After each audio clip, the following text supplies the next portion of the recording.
as a land buyer, how do I feel safe? How do I feel safe buying land? What do I need to be aware of? Who will take that up?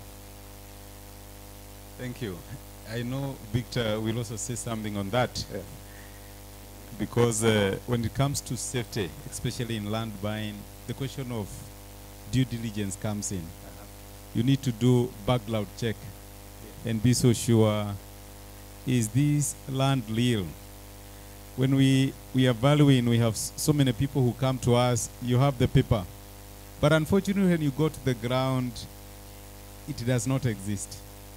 And so it's very important to do background check in terms of due diligence, do it with an advocate, and also be so sure that in terms of surveying, and I'm happy we have a surveyor here, that everything is in order. But I think Victor would be much more pleased, especially on the area of due diligence. Yes. Mr. Legoman, tell us, what do you need to look out for anyway? Yes. Thank you so much, and thank you for permitting us for inviting us. I think we cannot underestimate the value of doing due diligence.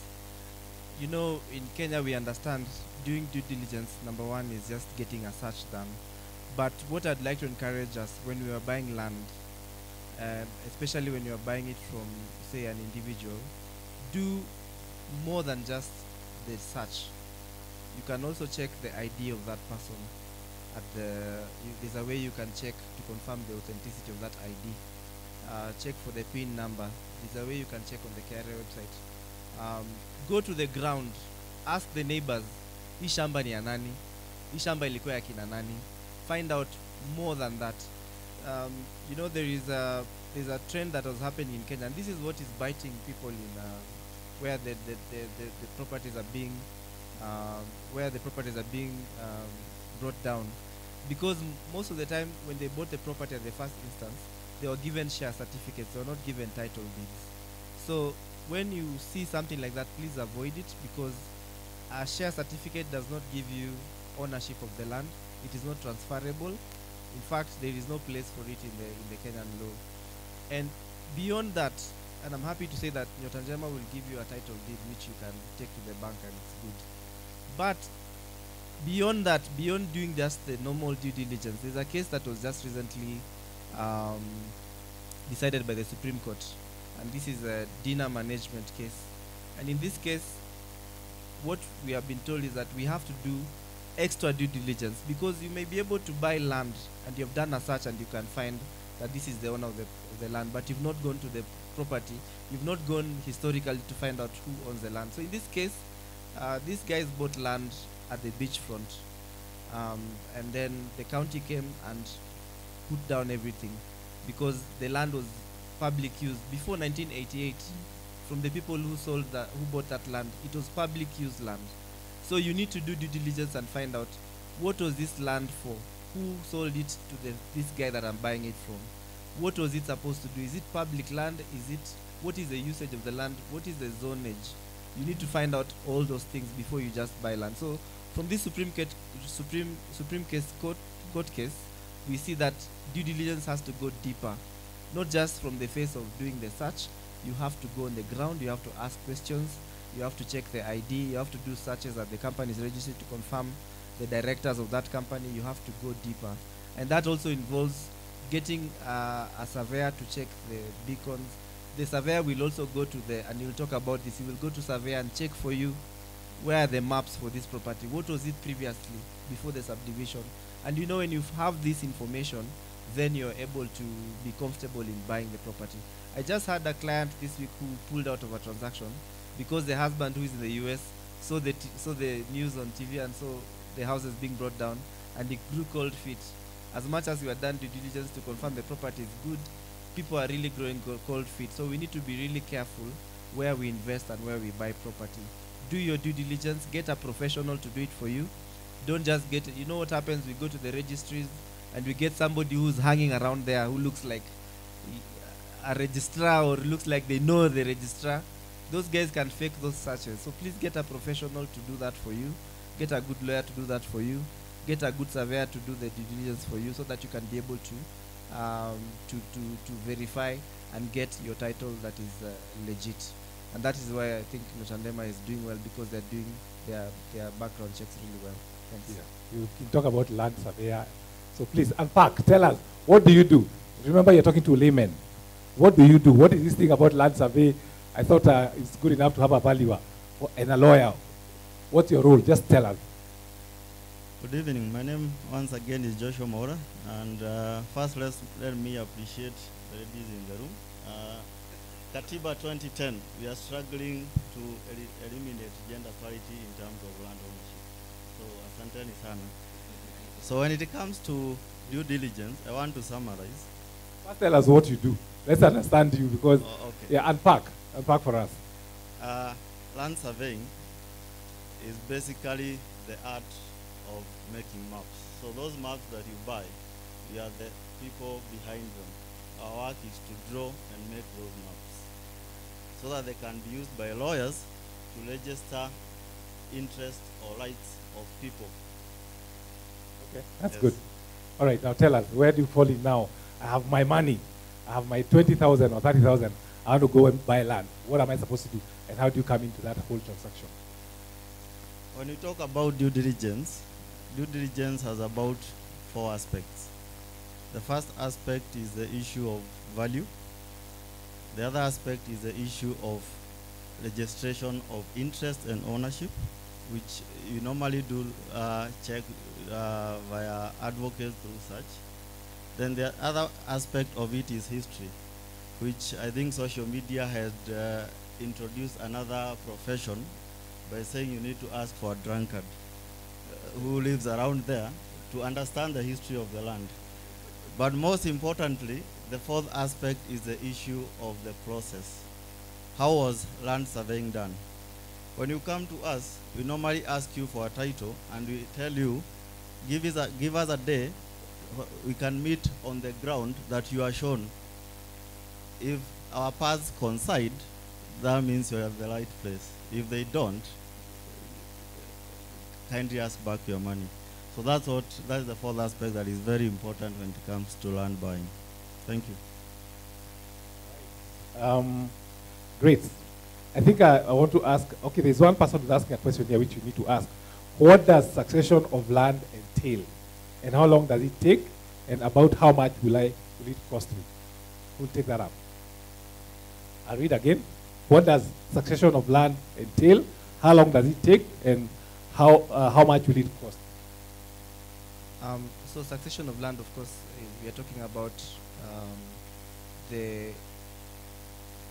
how to transfer property from a deceased person to the beneficiaries. So the process of succession is done at the courts of Kenya, and what you basically need to do, there are 2 ways about it. Number one, if there is a will that was left behind, then the will will be able to know who the beneficiaries of that property will be by reading the will and trying to carry out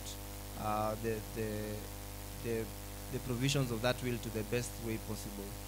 But if there is no will, then the property of that deceased person has to be admitted to what we call a process called intestate succession, where you will first of all get the letters of administration, and then you will confirm it after 6 months.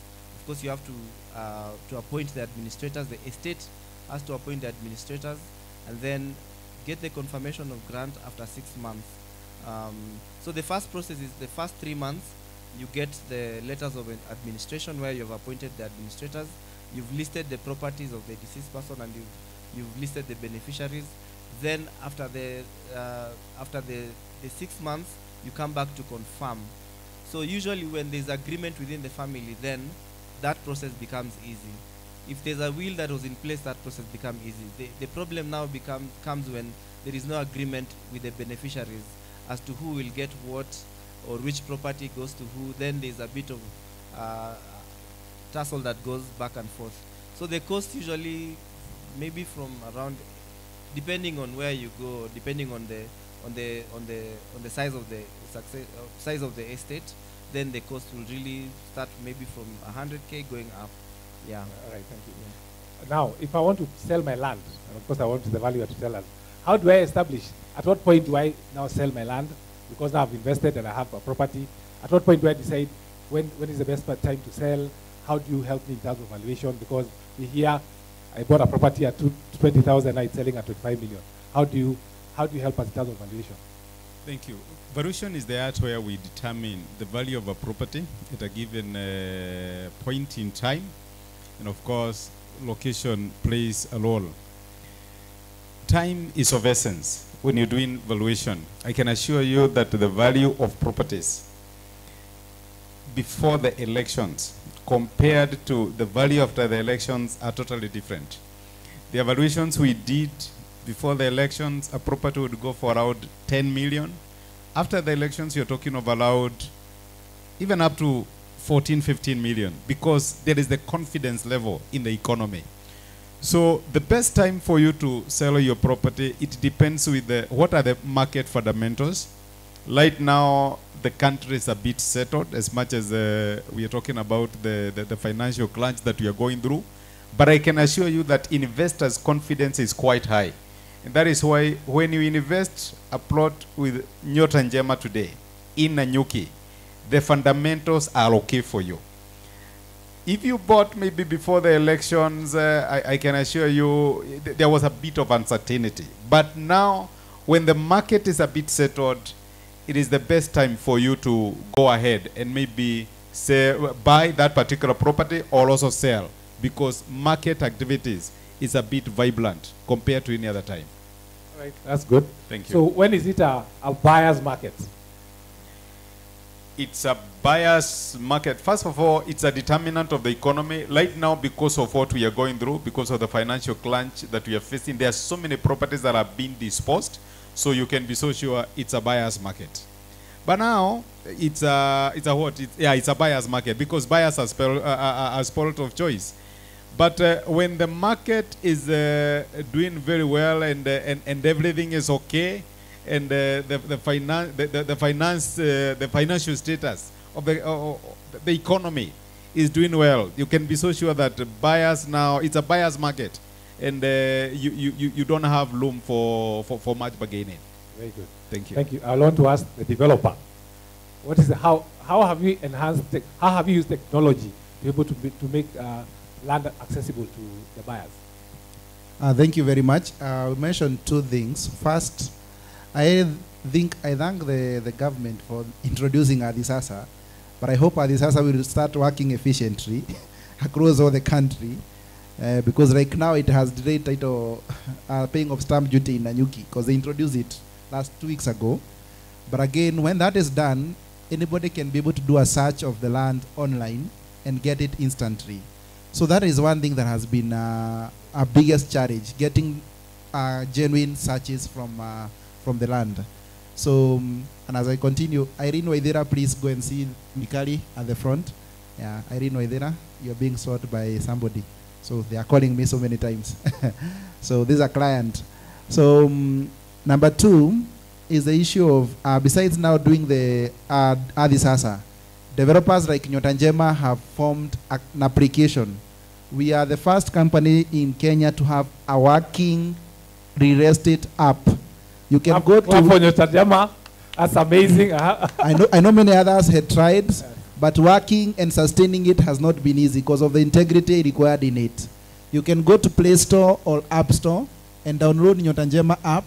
You can be able to book a plot throughout the process, see what is remaining, book a plot for yourself, and even pay through M-Pesa.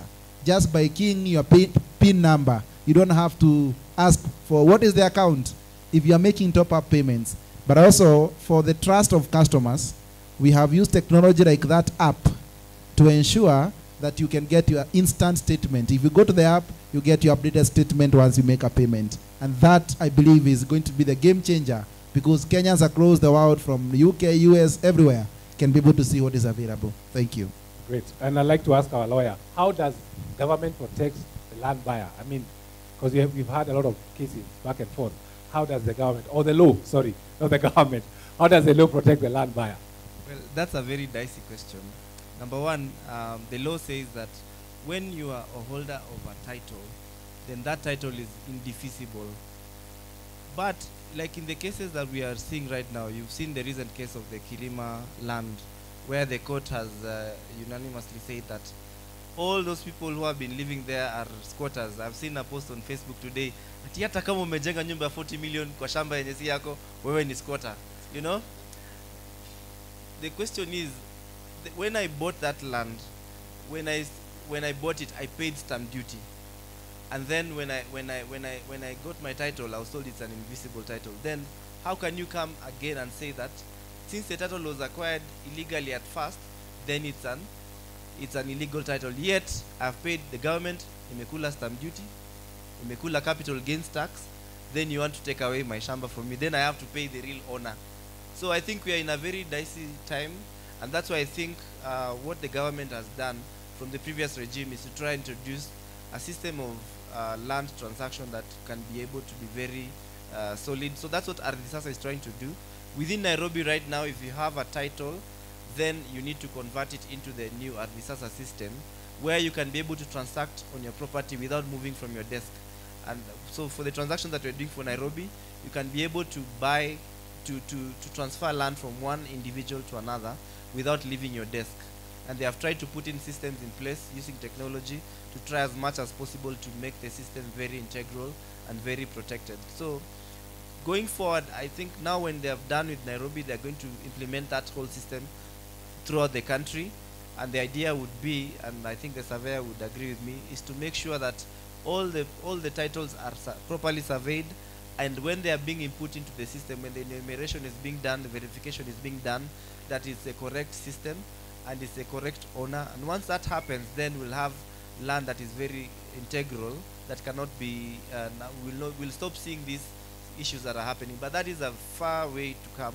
It's a long way to come, and I think we are getting there. But in terms of how government protects us, I think from what we have seen, it's the same government that is bringing down the houses, the government that is supposed to protect the title deed owner. So it's a very dicey situation. I want to give each of you 1 minute because of time.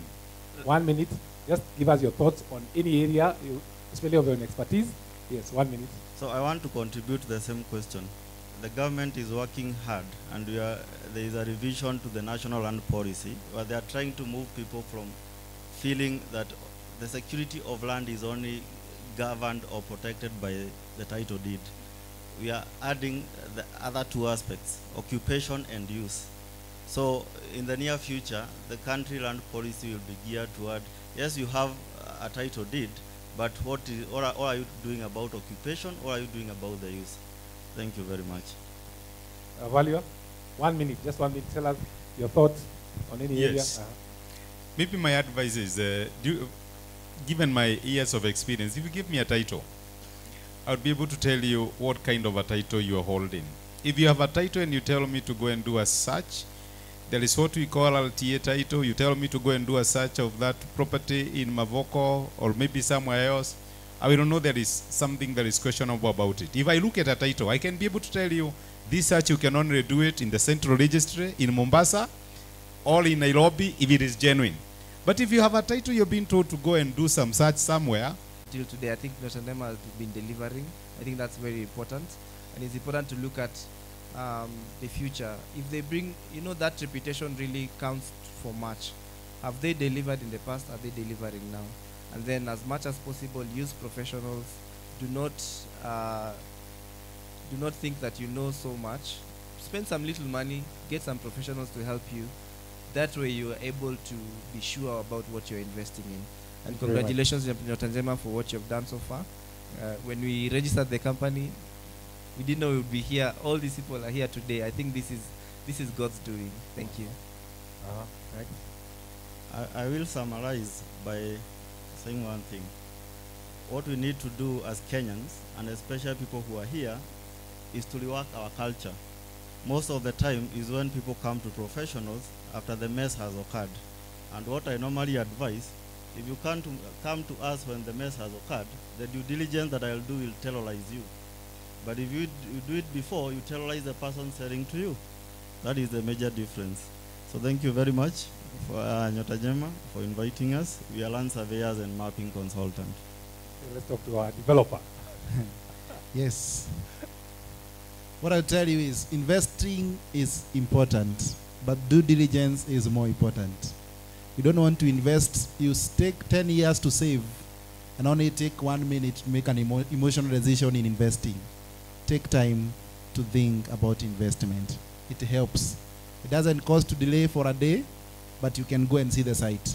I encourage you to visit sites before even buying. Don't buy air. Don't be those Kenyans who buy without knowing. Yes, you can book with us with the 20K. If you go to the site of 50,000, if you book with us, go to the site on Saturday and you don't like the land, tell us to refund you the money. We'll refund, because we don't want you to buy what you are not happy. We want Kenyans to invest and enjoy investment journey. Thank you.